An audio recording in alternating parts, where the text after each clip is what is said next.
Hello and welcome to another video and a happy new year. One and all, we have made it into 2026 and it is time to discuss the best books of last year before we can think about what we're going to read this year, although let's be honest, we're all making a good head start on this year's reading. It's time to look back at last year's books. Now I've already done my best non-fiction of 2025 and today we're going to be discussing my best fiction books that I read in 2025. I would say these are in no particular order. They're not, well, they are in an order. The order is the order I read them in because I just went down my list of books I've read this year and went, oh yes, that one. So I've got a nice little varied list here for you. And when I say varied, I mean varied. There's a lot of different genres, different styles, all sorts on this list. I thought we'd have a little cosy sit down and just chat about some books. So yeah, let's get straight to it. First on the list is a satirical contemporary literary novel, and that is Fundamentally by Nusaybah Yunus. And this book should not have worked, but it did. We follow our main character who has just started a new job working for the UN in what she is calling a de-radicalisation programme with ISIS brides.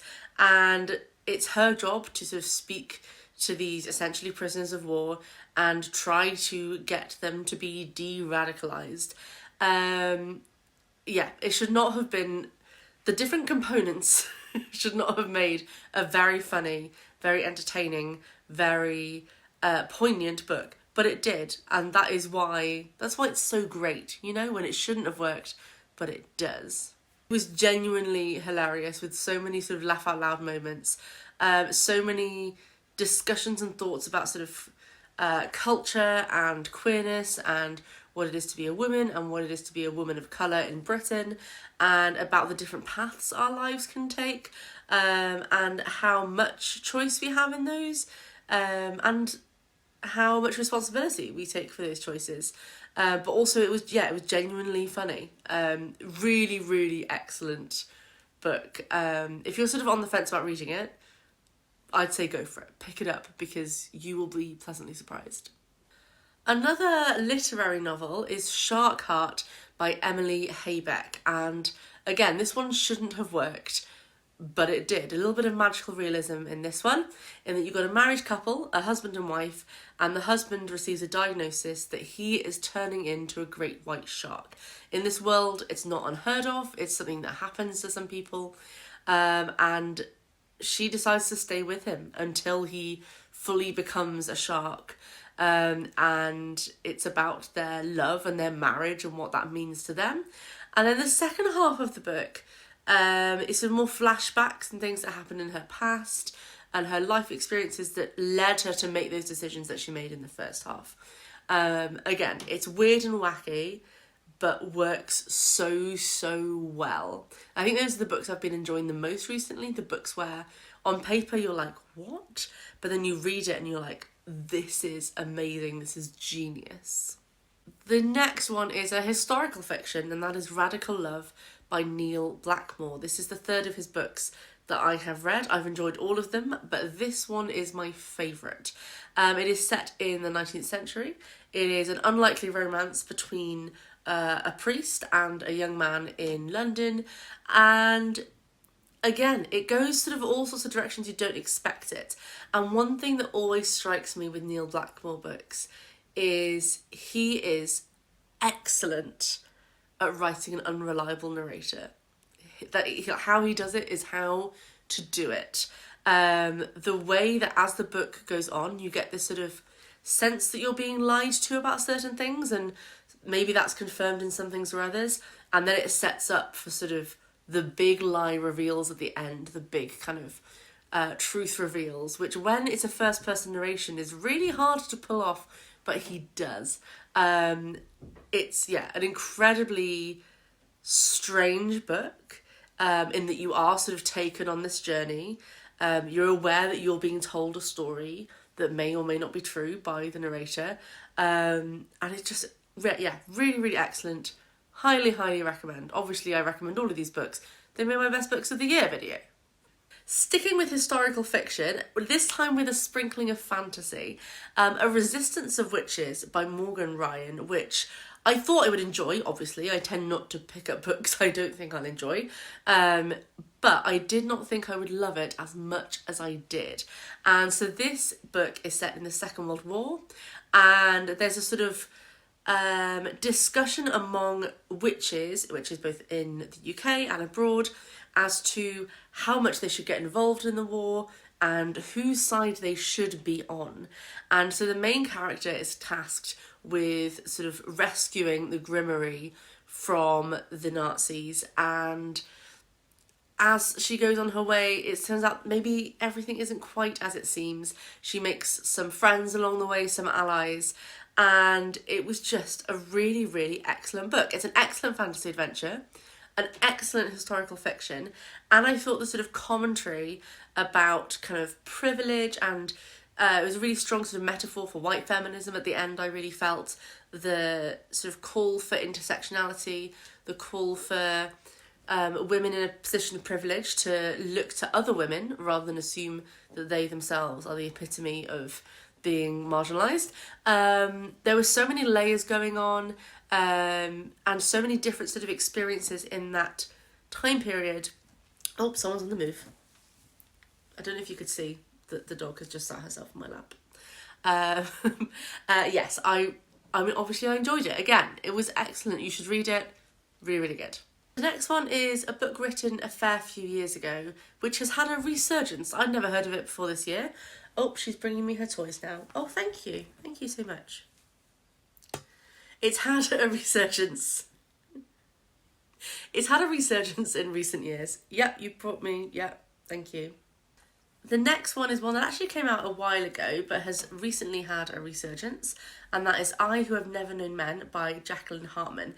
This is a science fiction book set on a sort of futuristic planet, and there is a girl. She has grown up in a room of 40 women and being supervised by men but never interacting with them, and one day they are set free. All the men die and they are set free, and they're set free into this barren landscape and have to sort of explore and find a way to live and survive. It's a very sort of reflective book, very much a sort of very speculative about, you know, what would you do in that position if you're sort of thrown out into the world having never known it before. And it's just really, yeah, excellent. It deserves all the hype, and I think it might be the only sort of like TikTok hype book that I've really gone for, and honestly, it was great. It was great. Turning now to mythology, I have Medusa by Rosie Hewlett. Now, I love a mythological retelling, and I've been looking for a long time for a really good Medusa-based story, and always felt let down by them, but not by this one. This one just took me by surprise, really. Took me by storm. It was so, so good. And Rosie Hewlett wasn't afraid to kind of experiment with the Medusa story, to put a little twist on it, to change some of the motivations of some of the figures we see in it and question the story that we're told a little bit more. And I thought it was all for the best. It was so sort of original, but still staying really true to the kind of core of the myth. And I really enjoyed it. She's got a new book coming out this year, and I'm very excited for that as well. Some more fantasy now, and this is actually the last book of a series, and that is Human Rights by Juno Dawson. This is the last book of the Her Majesty's Royal Coven series, and it was the perfect way to end the series. I tend not to read many series these days, but this one I just had to, and I loved the ending. All the characters just got the ending they deserved. I will just leave it there because I don't want to spoil anything about what happens. But I was so satisfied with how each storyline ended up. There were some proper like gasp out loud twist moments, but the kind of twists where you read it and you're like, I can't believe that, but also of course that makes perfect sense. Of course it would be this way. Yeah, just the perfect way to end this trilogy. It's such a great trilogy and you should definitely read it. definitely pick it up. Some more historical fiction now, and that is The Flames by Sophie Haydock. This is one of the first ever books I got approved for on NetGalley about 3 years ago, and I finally read it. So this book follows 4 different women who were muses of the artist Egon Schiele. Egon Schiele. I had never heard of him before. He seems like not a great man. And this book we follow these 4 different women and their interactions with him. It didn't go in chronological order. So each section was about each of the 4 women, and they intersected with each other. 2 of them were sisters. Their lives all kind of crossed over. And as it went on, we got to see all these different angles and perspectives, which didn't always add up to the same thing. And we got to see more truth be sort of unfurled in front of us. We got to see different people believing very different things about the same event. It was just so cleverly done and so insightful into this period of art history, which I didn't really know anything about. And really kind of celebrated what happens when you put women's stories at the centre of something. And then a bit more mythology, Hecate by Nikita Gill, that's been a very hyped book this year. I think it's been around a lot of places have been sharing about it, and it is fully worth the hype. It tells the story of Hecate, who is not one of the better known figures from Greek myth, but what was really wonderful about this is it's told in verse, and I listened to the audiobook, which was narrated by the author, and so reading poetry read by the poet and reading that novel by the author was so sort of special, because you got to hear the exact sort of rhythm and syntax and pattern of the poetry exactly as she wanted you to hear it, and exactly as it should be given, you know? It was very unlike any other sort of mythological retelling I've come across before. Obviously they're usually written in prose, so to have it written in verse was really, really nice and worked really well for this story. It kind of really lent itself to it. And I think just generally towards mythology, it lent itself to the sort of, what's the word I'm looking for? It lent itself to that mystical aspect and sort of kept you in that place the whole way through. So if you are considering reading this one, I would definitely recommend the audiobook. I think you get like an even better reading experience listening to it that way.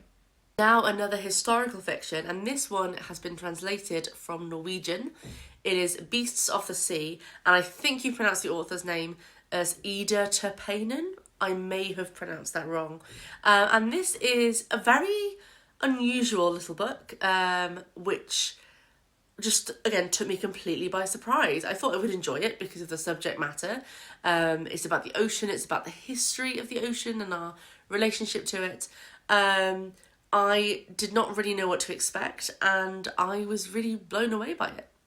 The book focuses on Steller's sea cow, which is an oceanic mammal that went extinct in the 19th century, and very quickly after it was first discovered. And the book kind of follows lots of different people who interacted with the sea cow in some way. So that includes Steller himself, who discovered it, and the voyage that he was on, and the fellow shipmen on that ship who got shipwrecked when they discovered the sea cow. It includes the other scientists who helped sort of establish it. It includes the hunters and the politicians who had a role in its demise. It includes the museum curators, the researchers, all these different people sort of along its journey, and also tracking the way that our relationship to the natural world has changed so much in less than 150 years, and how much we have taken for granted and how all of our attitudes have changed on that. It read almost like non-fiction. You can tell it's been so meticulously researched, bringing in these different figures and these different, often statistics, all the way through. It really sort of bridged that gap between fiction and non-fiction, I felt, in a really nice way. And finally, my last book on my best fiction books for 2025 is The Other Valley by Scott Alexander Howard. This is another science fiction, another speculative fiction, this time with a bit of time travel. There is a town, and if you go to the valley to the east, you go forward in time 20 years. If you go one valley to the west, you go back in time 20 years, and so on and so forth, all these valleys sort of lined up next to each other.